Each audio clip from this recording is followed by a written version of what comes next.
हम पेशेंट के एग्स बनाते हैं जी। एग्स बना के निकालते हैं और स्पर्म्स के साथ मिलन करते हैं।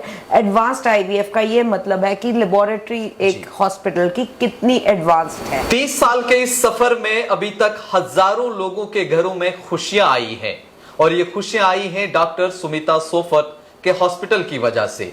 मैं इस समय लुधियाना में मौजूद हूं और मेरे साथ इस समय डॉक्टर सुमिता सोफत एक्सक्लूसिव बातचीत करने के लिए मौजूद है, क्योंकि आज की वक्त अगर हम देखें, चाहे मेल हो या फीमेल, जो आईवीएफ का प्रॉब्लम रहता है या बच्चा ना होने का प्रॉब्लम रहता है, बांझपन होता है, बहुत सारी प्रॉब्लम्स जो रहती है और उसका हल जो है डॉक्टर सुमिता सोफत निकालती हैं। इनसे हम बातचीत करते हैं। मैम बहुत बहुत शुक्रिया वक्त देने के लिए।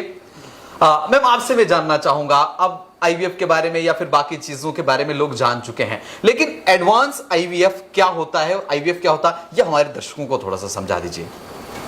देखिए, एडवांस्ड आईवीएफ और आईवीएफ प्लेन पेशेंट के लिए ही होता है, सेम होता है।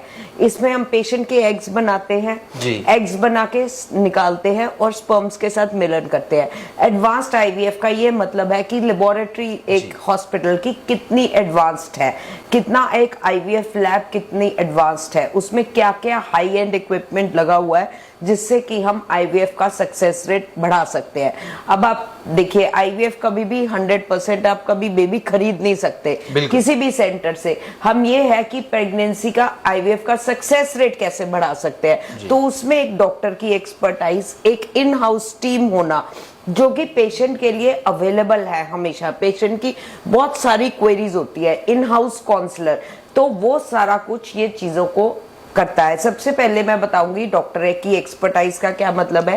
एक रूटीन गायनी यूनिट होता है और एक इनफर्टिलिटी यूनिट होता है। इनफर्टिलिटी यूनिट में सिर्फ जो है डॉक्टर्स बांझपन के कपल्स, जिन कपल्स चाइल्डलेस कपल्स का इलाज करते हैं, और उसमें जो है स्पेशलाइज्ड ट्रीटमेंट आता है जिसे हम आईवीएफ, एडवांस्ड आईवीएफ कहते हैं। और एक फिर उसके बाद इन हाउस एम्ब्रियोलॉजिस्ट, मींस जो भ्रूण वैज्ञानिक है जिसने लैब में काम करना है, वो आपके पास फुल टाइम अवेलेबल है कि पार्ट टाइम आ रहा है, आते हैं जाते हैं, तो वो पेशेंट को कम्युनिकेशन और पेशेंट को जो है सक्सेस रेट में वो कंप्रोमाइज हो जाता है।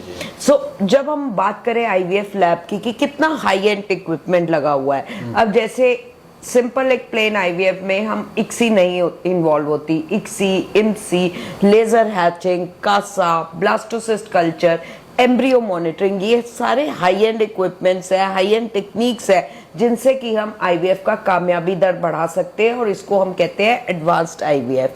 अब आपको मैं बताती हूँ, जैसे एक लेडी है, उसको एंडोमेट्रियोसिस है, या जो उसकी भ्रूण एम्ब्रियो की लाइनिंग है वो थिक है, जो है एम्ब्रियो इम्प्लांट नहीं होता, जिसको हम इम्प्लांटेशन फेलियर कहते हैं, तो उसके लिए हमारे पास स्पेशल लेजर हैचिंग टेक्निक है। ब्लास्टोसिस्ट कल्चर का मतलब है अगर आपके एक लेडी के 4 एम्ब्रियो 4 सेल है या 6 सेल है, तो वो ब्लास्टोसिस्ट एक ही उसमें से बनेगा, वो ही बेस्ट एम्ब्रियो है। एम्ब्रियो मॉनिटरिंग का मतलब है कि एक स्पेशल मशीन होती है जिससे कि हर एम्ब्रियो की हमें नेचर का पता लगता है कि कौन सा एम्ब्रियो कैसे ग्रो कर रहा है, कौन सा बेस्ट एम्ब्रियो है जो इम्प्लांट करके हमें रिजल्ट देगा।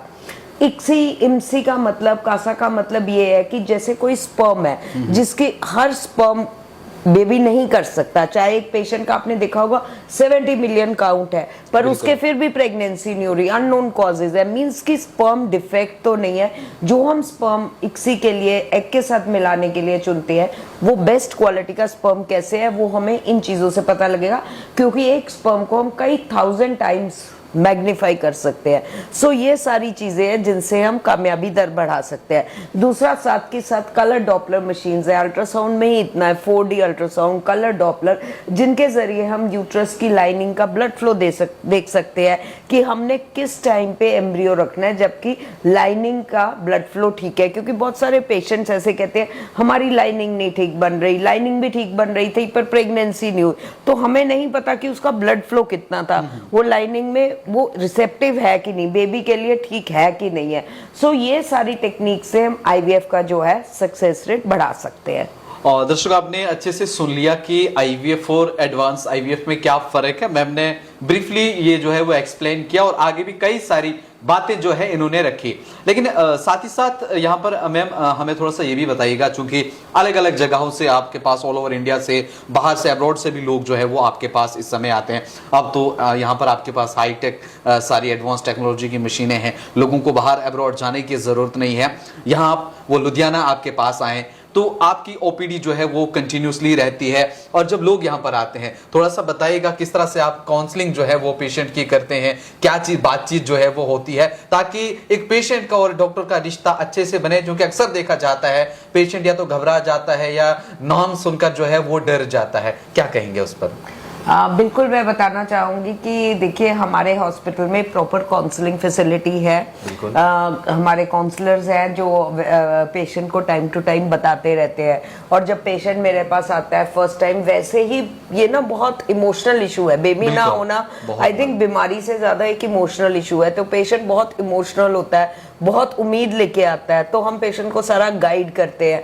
बहुत सारी समस्याएं होती हैं जो कि एक लेडी अपनी फैमिली के साथ नहीं डिस्कस कर सकती, जो हमारे साथ करती है। सो एक पेशेंट को बिल्कुल एट ईज मीन्स उसकी स्ट्रेस दूर करना, जो कि ये सारी चीजें कलेक्टिवली एक सक्सेस रेट को इम्प्रूव करती है। और उसके बाद पेशेंट, आपने ठीक कहा, जैसे जम्मू कश्मीर से पेशेंट आया, उसके बाद उसने वापस जाना है, तो वो कब जा सकता है, क्या उसको करना है, आगे जाके कौन से डॉक्टर्स को मिल सकता है, तो इसमें हम सारा गाइड करते हैं। पेशेंट को हमारे पास कम समय के लिए आना है और एम्ब्रियो ट्रांसफर करा के पेशेंट वापस जा सकता है अपनी, और किसी भी अच्छे गायनेकोलॉजिस्ट को दिखा सकता है और हम उसके साथ ट्रीटमेंट कोऑर्डिनेट कर सकते हैं एक बार जब पेशेंट प्रेग्नेंट हो जाए। क्योंकि हम नहीं चाहते कि कोई भी जो कपल है वो यहाँ पे 1 ईयर रहे, 9 मंथ्स रहे, अपना प्रेशियस टाइम, इवन हस्बैंड अपना काम काज छोड़े।